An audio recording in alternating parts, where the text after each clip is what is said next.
2 రోజుల క్రితం వైసీపీ అధినేత జగన్మోహన్ రెడ్డి భుజం మీద ఉండి ఎమ్మెల్యే రఘురామకృష్ణరాజు గారు చెయ్యి వేసి జగన్మోహన్ రెడ్డితో మాట్లాడినటువంటి నేపథ్యంలో రఘురామకృష్ణరాజు జగన్మోహన్ రెడ్డితో కొన్ని లోపాయకారి ఒప్పందాలు కుదుర్చుకున్నారు అంటూ కొన్ని వార్తలు ఇప్పుడు సోషల్ మీడియా వేదికగా చక్కర్లు కొడుతున్న నేపథ్యంలో తెలుగుదేశం పార్టీ అధిష్టానం కూడా ఇప్పుడు రఘురామకృష్ణరాజుని కొంచెం పక్కన పెట్టేలాగా ప్రయత్నం చేస్తుందని, అందుకే పార్టీలో ఏ పదవి కూడా ఆయనకి దక్కకుండా చంద్రబాబు గారు కొన్ని నిర్ణయాలు తీసుకున్నారు అనేటువంటి వార్తలు సోషల్ మీడియా వేదికగా చక్కర్లు కొడుతున్న నేపథ్యంలో అసలు ఈ వార్తల్లో వాస్తవము ఉందా లేదా అనే దాని మీద మనం విశ్లేషణ చేసుకునేటువంటి ప్రయత్నం చేద్దాం. ప్రస్తుతం మనతో పాటు ఉన్నారు ప్రముఖ రాజకీయ విశ్లేషకులు, ప్రముఖ సీనియర్ జర్నలిస్ట్ సిఎస్ రావు గారు. సార్తో మాట్లాడదాం. Sir, hi sir. హలో. 2 రోజుల క్రితం ఆంధ్రప్రదేశ్లో అసెంబ్లీ సమావేశాలు ప్రారంభమైనటువంటి నేపథ్యంలో ఉండి ఎమ్మెల్యే రఘురామకృష్ణరాజు గారు వైసీపీ అధినేత జగన్మోహన్ రెడ్డి భుజం మీద చెయ్యి వేసి మాట్లాడినటువంటి నేపథ్యంలో రఘురామకృష్ణరాజు గారు జగన్మోహన్ రెడ్డి గారు కొన్ని లోపాయకారకంగా ఒప్పందాలు చేసుకున్నారు. అందుకే నారా చంద్రబాబు నాయుడు గారు ఇప్పుడు రఘురామకృష్ణరాజు గారిని పక్కన పెట్టబోతున్నారు. ఆయనకి ఎటువంటి పదవి కూడా ఇవ్వకుండా ఉండేటువంటి నిర్ణయాలు ఆల్రెడీ చంద్రబాబు గారు తీసుకున్నారు అనేటువంటి వార్తలు సోషల్ మీడియా వేదికగా చక్కర్లు కొడుతూ ఉన్నాయి.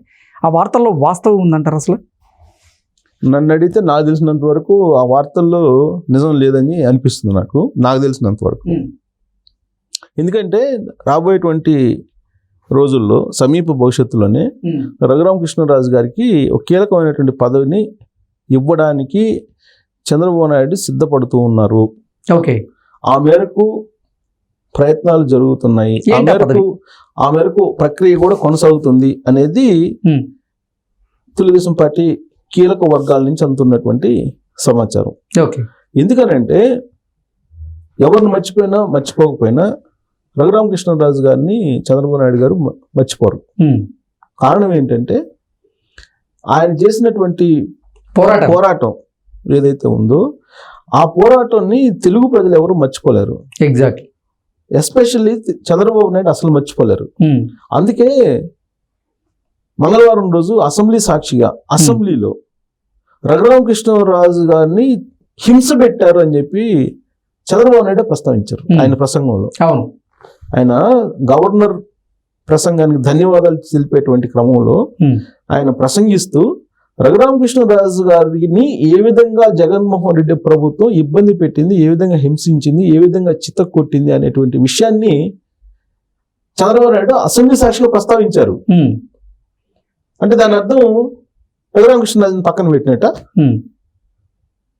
ఇప్పుడు ఎవరైతే సోషల్ మీడియాలో ఇందాక నువ్వు ఇంట్రడక్షన్ లో చెప్పావు, ఏది ఆయన పక్కన పెట్టారు, ఇక ఆయనకి పదవి రాదేమో అని చెప్పి అనుమానాలు వ్యక్తం చేస్తే కొన్ని పోస్టులు పెడుతున్నారు.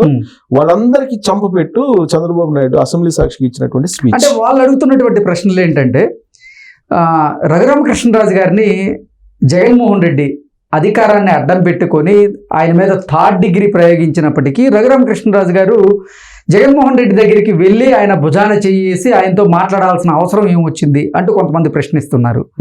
అంటే రఘురామకృష్ణరాజు గారి గురించి మీకు మాకు బాగా తెలుసు. ఆయన ఎవరితో అయినా సరే, అంటే శత్రువులైనా సరే ఆయన దగ్గరికి వెళ్ళి వాళ్ళతో ఆప్యాయంగా పలకరించేటువంటి మనస్తత్వం ఆయనది. సో ఇటువంటి ప్రశ్నలు వస్తున్న నేపథ్యంలో అసలు ఏం జరుగుతుంది? ఇప్పుడు ఒక సంఘటన జరిగినప్పుడు, ఒక ఇన్సిడెంట్ జరిగినప్పుడు దానికి ఒక్కొక్కరికి ఒక్కో రకంగా అన్వయించుకుంటారు. ఇప్పుడు రఘురామకృష్ణరాజు జగన్మోహన్ రెడ్డి భుజం మీద చేసాడండి, ఇదే కదా ఇష్యూ. దాన్ని ఒక్కొక్కరు ఒక్కొక్క కోణం నుంచి చూసుకుంటున్నారు. వైసీపీ వాళ్ళు వాళ్ళకి అనుకూలమైనటువంటి కోణం నుంచి వాళ్ళు చూసుకుంటున్నారు.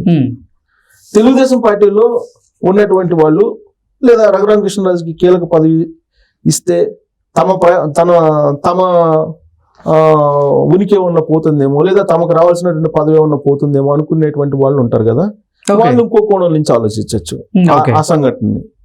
కానీ నాకు ఆ సంఘటన ఏమనిపించిందంటే, అది చూసిన తర్వాత సచిన్ పావుని చంపడం అంటారు కదా, సచిన్ పావుని మరింత చంపేలాగా ఆ దృశ్యం నాకైతే కనిపించింది. ఒక్కొక్కరికి ఒక కోణం నుంచి. అదే నేను చెప్పాను కదా ఇందాక, రఘురామకృష్ణరాజు గారికి ఏదైనా కీలకమైన పదవి వస్తే ఆ పదవిని ఆశించేటువంటి వాళ్ళు తెలుగుదేశం పార్టీలో ఉంటారు. వాళ్ళు ఏమన్నా కోల్పోతారు అనుకునే భావన ఉండేవాళ్ళు దాన్ని ఇంకో కోణంలో నుంచి చూస్తారు.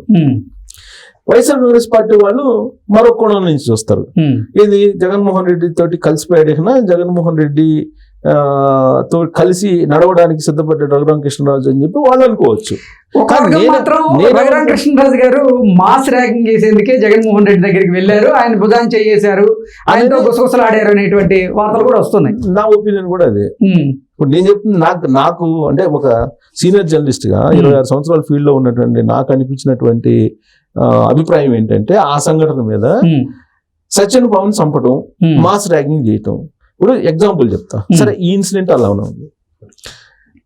తెలంగాణలో రేవంత్ రెడ్డి ముఖ్యమంత్రి అయ్యారు. అయిన తొలి రోజుల్లో ఫామ్ హౌస్ లో జారిపడ్డాడు కేసీఆర్. కేసీఆర్ హాస్పిటల్లో పడ్డారు, హాస్పిటల్కి వెళ్ళారు. హాస్పిటల్కి వెళ్ళినప్పుడు రేవంత్ రెడ్డి హాస్పిటల్కి వెళ్ళారు పరామర్శించడానికి. వెళ్ళి ఆయన నమస్కారం పెట్టినప్పుడు, నమస్కారం పెట్టి పరామర్శించి వచ్చాడు కదా, నమస్కారం పెట్టాడు కదా కేసీఆర్ కి. మరి దాన్ని ఎలా చూశారు అప్పుడు? దాన్ని కూడా భిన్న కోణాల నుంచి చూశారు కదా. ఆ భిన్న కోణాల నుంచి చూసినప్పుడు ఎక్కువ అభిప్రాయం ఏ వ్యక్తమైంది? కొల్లబొడిచాడు కేసీఆర్ ని అక్కడ పోయి పరామర్శించడానికి వెళ్ళి పరామర్శ పేరుతో కొల్లబొడిచాడు రేవంత్ రెడ్డి అని అన్నారా లేదా? అన్నారు కదా. మరి ఆ దృశ్యం ఈ దృశ్యం రెండు సామీప్యత ఉన్నటువంటి దృశ్యాలేగా అవి రెండు. తర్వాత ఇంకొకటి దాని కంటిన్యూషన్ లో కేసీఆర్ హాస్పిటల్లో ఉన్నప్పుడు అప్పుడు మాజీ ముఖ్యమంత్రి ఎవరు? చంద్రబాబు నాయుడు, అప్పుడు ప్రతిపక్ష నేత కదా. జైల్లో ఆయన్ని పెట్టినప్పుడు, జగన్మోహన్ రెడ్డి జైల్లో పెట్టినప్పుడు తెలంగాణలో సంతోషించినటువంటి వాళ్ళలో కేసీఆర్ ఫ్యామిలీ ఉందిగా. మంచి సినిమా చూపించావు బ్రో అని చెప్పేసి కేటీఆర్ ట్వీట్ చేశాడుగా. చంద్రబాబు నాయుడు తగిన శాస్తి జరిగిందని చెప్పి భావించారుగా వాళ్ళు. మరి కేసీఆర్ హాస్పిటల్లో పడినప్పుడు చంద్రబాబు నాయుడు వెళ్ళి పరామర్శించారు కదా. అప్పుడేమన్నారు? చంద్రబాబు నాయుడు పరామర్శించారు పోయేప్పుడు. జైలు నుంచి బయటకు వచ్చి ఆయన బెయిల్ మీద వచ్చాడు. బెయిల్ మీద వచ్చినప్పుడు అప్పటికి ఇంకా రిజల్ట్ రాలా. సో ఇది ఆంధ్రప్రదేశ్ ఎలక్షన్ జరగల. బెయిల్ మీద వచ్చినప్పుడు, బెయిల్ మీద ఆయన ఉన్నప్పుడు ఈయన పోయి పరామర్శించి వచ్చాడు, అంతే కదా. మరి పరామర్శించి వచ్చినప్పుడు ఆ దృశ్యం ఎలా కనిపించింది వీళ్ళకి? అంటే అప్పుడు కూడా కర్మ సిద్ధాంతం ఇలానే ఉంటుందని చెప్పి రావడానికి వెళ్ళాడు చంద్రబాబు నాయుడు అని చెప్పి అన్నోళ్ళు కూడా ఉన్నారుగా. ఆ రోజు జైల్లో పడినప్పుడు నువ్వు సంతోషించావు కేసీఆర్, దానికి తగిన శాస్తి జరిగింది నీకు అని చెప్పి గుర్తు చేయడానికి వెళ్ళాడు చంద్రబాబు నాయుడు అని చెప్పి కామెంట్లు చేసిన వాళ్ళు కూడా ఉన్నారు అప్పుడు. అంటే ఒక్కొక్క దృశ్యం ఒక్కొక్కరికి వాళ్ళ వాళ్ళ స్థాయిని బట్టి అనిపిస్తుంటుంది. జగన్మోహన్ రెడ్డి మీద రఘురామకృష్ణరాజు భుజం మీద చెయ్యి వేశాడని అంటే నాకు తెలిసినంత వరకు జగన్మోహన్ రెడ్డి భుజం మీద చెయ్యి వేసేటువంటి సాహసం ఎవరు చెయ్యరు. ఒకటి. రెండు, ఆయన్ని సార్ అని పిలవాలి అనేది ఒక రూల్ వైఎస్ఆర్ కాంగ్రెస్ పార్టీ అనేది. ఆ పార్టీలో వాళ్ళు చాలా సందర్భాల్లో చెప్పారు. ఈవెన్ రాజశేఖర హీరో తొలి రోజుల్లో బయటకు వచ్చినప్పుడు జగన్మోహన్ రెడ్డి ఆలోచన తీరు ఎలా ఉంటుంది ఎదుటి మనిషి మీద అనేది ఆయన కూడా చెప్పారు. ఒక మంచి డ్రెస్ వేసుకుంటే జీర్ణించుకోలేడు అతను. తర్వాత అతన్ని జగన్ అంటే ఒప్పుకోడు, సార్ అనాలంట. ఇవన్నీ రాజశేఖర్ చెప్పాడుగా హీరో. అందుకే నేను పార్టీ నుంచి బయట రావాల్సి వచ్చింది, అక్కడ ఉండలేని పరిస్థితుల్లో అని చెప్పాడుగా.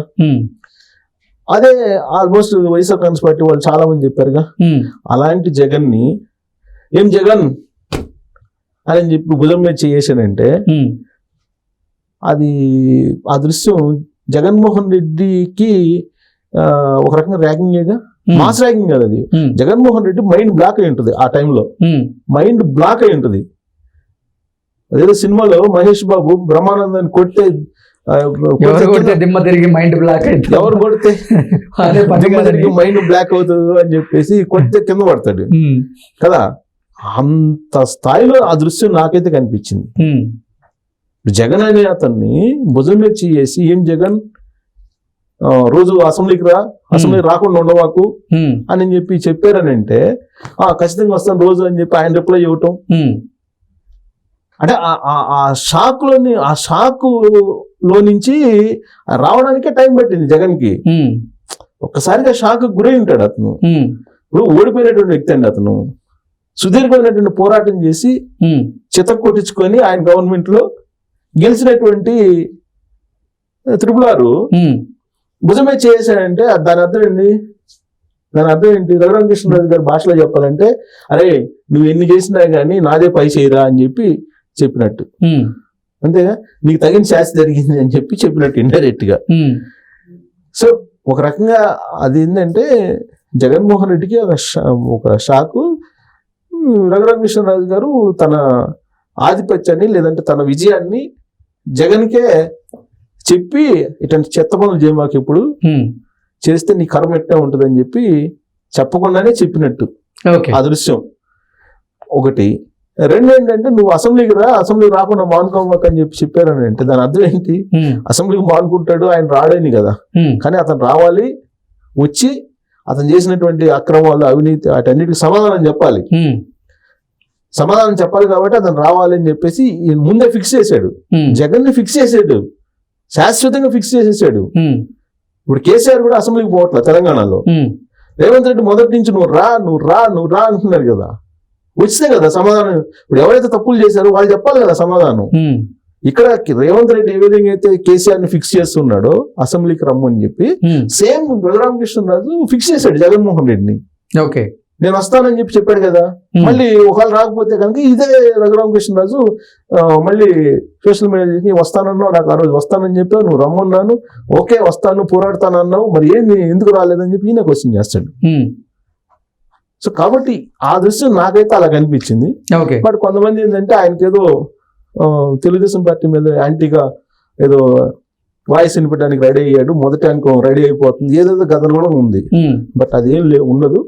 ఆయనకి ఢిల్లీలో ఆంధ్రప్రదేశ్ ప్రత్యేక ప్రతినిధి అనేటువంటి ఒక పోస్ట్ ఉంటుంది, క్యాబినెట్ హోదా అది ఇచ్చేటువంటి అవకాశం ఉంది.